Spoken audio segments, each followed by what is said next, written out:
Ecuador, with just over 283,000 square kilometers, that's 109,000 square miles, is one of the smallest countries in South America. Despite this, in recent years, the storms of its political climate have become real cyclones. Ecuador has become a country that just keeps on generating more and more political blockbusters with their own particular dose of conspiracy, public revolts, and even exiles and international persecutions. The latest? A president who has staked his capital and his political plan on a referendum that has now left him completely knocked out. El pueblo ecuatoriano nos ha pedido a todos los partidos y agrupaciones que dejemos de abonar rencillas entre nosotros y nos pongamos de una vez por todas a solucionar los problemas urgentes y concretos de nuestra gente. With the parliament against him, the current president, Guillermo Lasso, tried to bypass the legislature and move forward with his government program by directly seeking popular support. He did it by means of a referendum to modify the constitution. You all know that in Latin America, constitutions are never set in stone. They're basically cut and paste.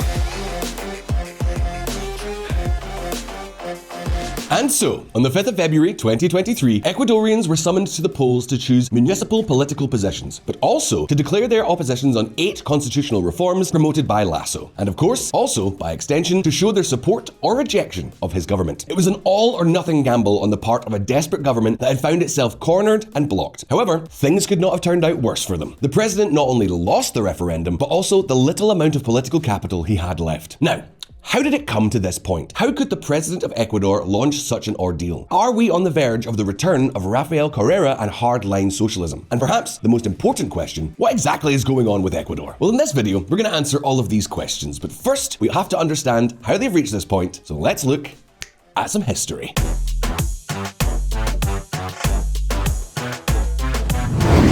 Lenin Lasso, the L's of Change. Let's do a little rewind. About a year ago here on VisualPolitik, we told you in this video how Lenin Moreno had turned his back on the socialism of the 21st century and how he had completely disassociated himself from his predecessor, Rafael Correa. Under Moreno's administration, among other things, another constitutional referendum was promoted to prohibit presidential re-election and disqualify persons convicted of corruption from holding any public office. In addition, during his term of office, a major adjustment in government spending was carried out to reduce the fiscal deficit. I'm sure many of you may remember how this whole story ended. In any case, Moreno managed to survive the political catastrophe. He managed to negotiate a truce with the Confederación Indigena in exchange for a much more gradual adjustment plan. So gradual that it came to practically nothing. And so we reached the month of April 2021, when the second round of the presidential elections was held, and this time, Ecuadorians said enough was enough. They voted for a renowned businessman and banker who had already been a presidential candidate in 2013 and 2017. They did so to leave behind the hard socialism of Rafael Correa's supporters. We sincerely believed we were winning, but our projections were wrong. Rafael Correa. 11th of April 2021. Thus began a new era, a new stage that, in theory, meant a complete change of course. Lasso was commissioned to build a new Ecuador. But is he really doing that? Let's find out.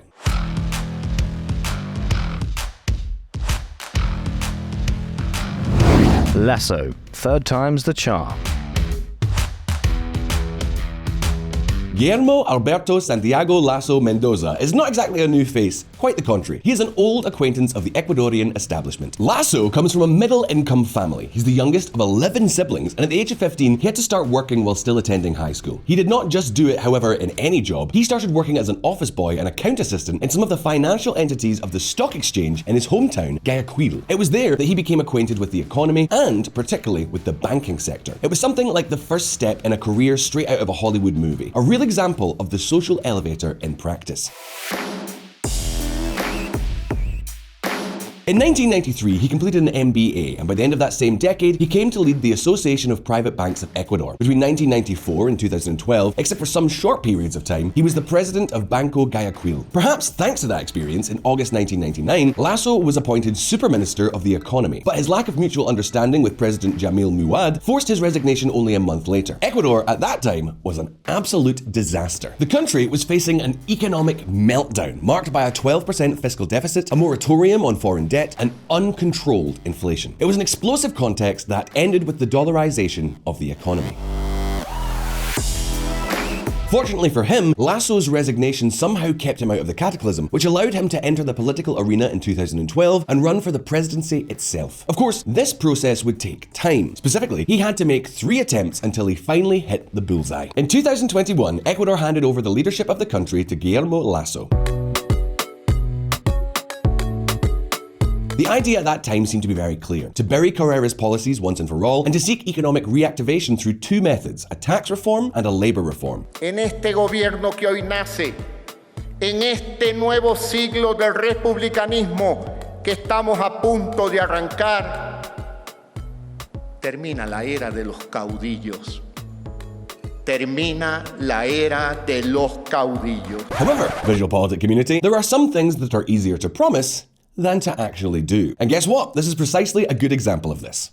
Check this out.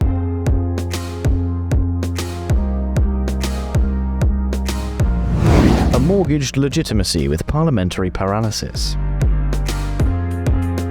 On the 24th of May 2021, in the midst of an economy decimated by the pandemic, the new government took office. However, the main concern was not that, but the governance problems with the presidency that were already coming to light. You see, in Ecuador, the legislative elections coincide with the first round of presidential elections, an election in which Lasso barely obtained approximately 20% of the votes. This meant that despite his victory, the National Assembly remained on the verge of being controlled by the opposition. Something that ended up happening precisely because of a failed move by the governing party itself. To add votes in the second round, Guillermo Lasso relied on the Social Christian Party. He reached a legislative agreement that granted the party presidency of the future parliament. However, on the 14th of May 2021, only 10 days before the inauguration, the Social Christians broke their alliance with Lasso. Why? Well, because the president's party, the CEREO movement, would not support the election of a candidate they had presented to preside over the Ecuadorian legislature. The deputies of the incoming government preferred to support the candidacy of Pachakutik, of indigenous orientation, with the idea of building bridges with a sector that could be key for future reforms. The problem is that with this move, they lost the possibility of comfortably managing the National Assembly. The president's party only has 28 of the 137 deputies that make up this parliament. So what was the result of this? An absolute inability to make any significant changes. The assembly is not with Lasso. Let's just say that the government has given up any possibility of being able to do anything with this assembly. For example, during the first year of the legislature, that is between May 2021 and May 2022, the National Assembly passed 14 laws. Of those 14 laws, 13 were bills that had been introduced in the previous legislature. And don't think that since then things have improved, not at all. The disconnect between the legislators and the executive is total. And guess what? The president himself couldn't have made it any clearer. Check this out. Que a la Asamblea Nacional, salvo honrosas excepciones, que sí las hay de algunos asambleístas serios, patrióticos, en la mayoría no les importa el Ecuador. Le dan la espalda al Ecuador, lo único que le interesa a ellos es negocios personales, intereses partidistas, egoísmos, vanidades o celos. Y lo que me demuestra a mí es que debo de gobernar de aquí en adelante sin considerar que existe la Asamblea Nacional. Pay attention to this statement: to govern without considering that the National Assembly exists. This is the key to everything that follows.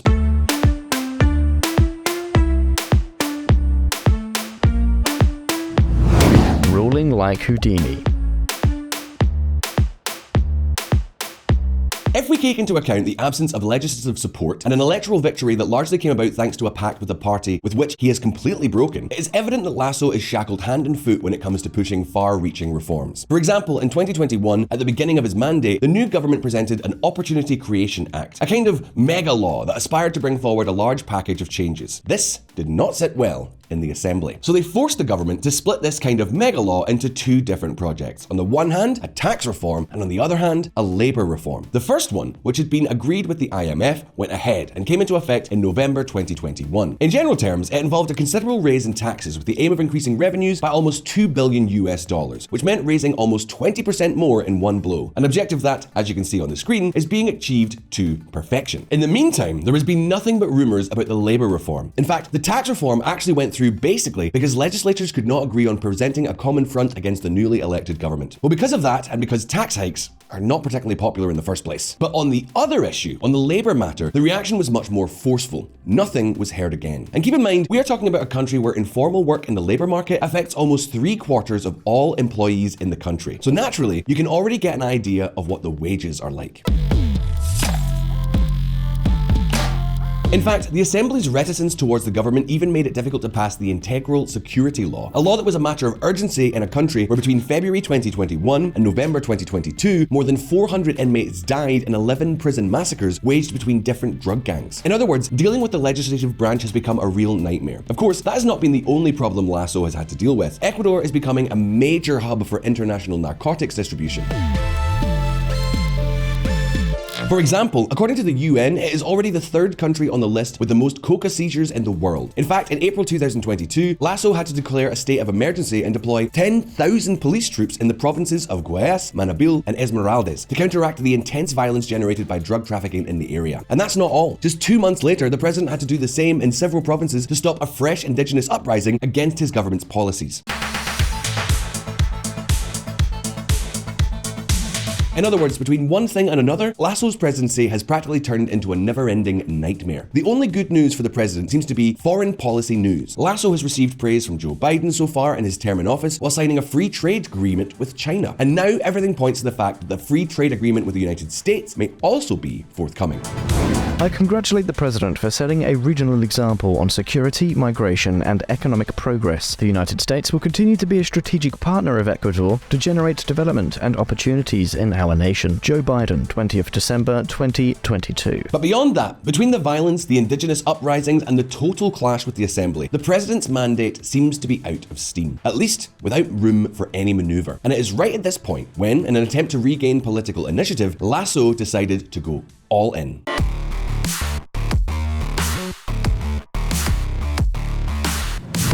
The final shipwreck. With everything going against him, and with many analysts considering his mandate to be exhausted and considered a failure, Guillermo Lasso decided to throw himself to the mercy of the ballot box. He did so with only between 20 and 30% of popular approval. However, both the president and his cabinet considered that if the questions were correctly focused, the yes vote could win easily. So they jumped into an empty pool. Este gobierno toma este referéndum como lo que siempre fue, la oportunidad de escucharlos, de aprender e incluso de reconectar con ustedes. The government's idea was brilliant in some ways, if it had worked. Propose a constitutional reform on initiatives promoted by the government itself during the previous year so that the victory of the yes vote would serve as a sign of popular support for its administration. This is similar to what Luis Lacalle did in Uruguay in March 2022.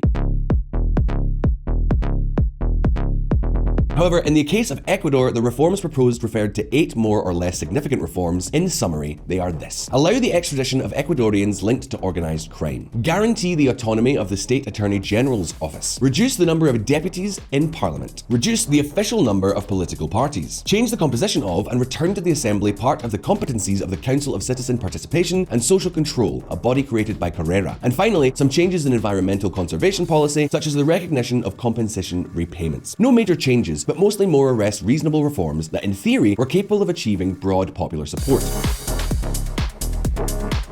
Lasso gambled everything on one card, even when the risk was not exactly small. Without legislative support, with the criminal gangs emboldened and their legitimacy of origin questioned, the pro-Correa parties and the various indigenous movements threw themselves against the reforms, advocating and campaigning for the no. The final outcome was not only a torpedo aimed directly at the ship on which the government sails, but may even result in the rebirth of Correaism in the country. The 8 public referendum points were rejected by the population with an average of 56% of the negative vote.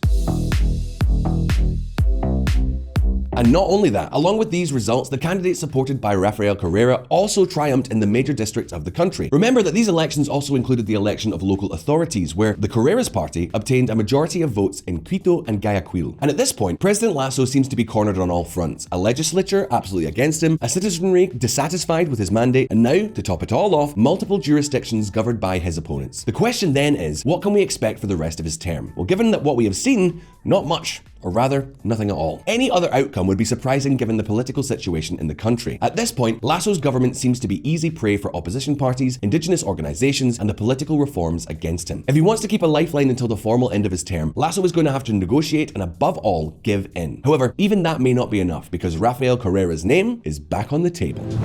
We achieved the impossible. We are once again the citizens' revolution. Rafael Correa. Whatever the case, a new phase is now beginning. But at this point, the questions are over to you. Do you think we will see Rafael Correa again at the helm of Ecuador? What has gone wrong with Lasso? And are we witnessing the end of his government? You can leave us your answers in the comments below and let's open a respectful debate. Of course, if you found this video interesting, don't forget to like it so we know and subscribe to all of us here at VisualPolitik. Thank you all once again very much for watching. All the best, and I'll see you next time.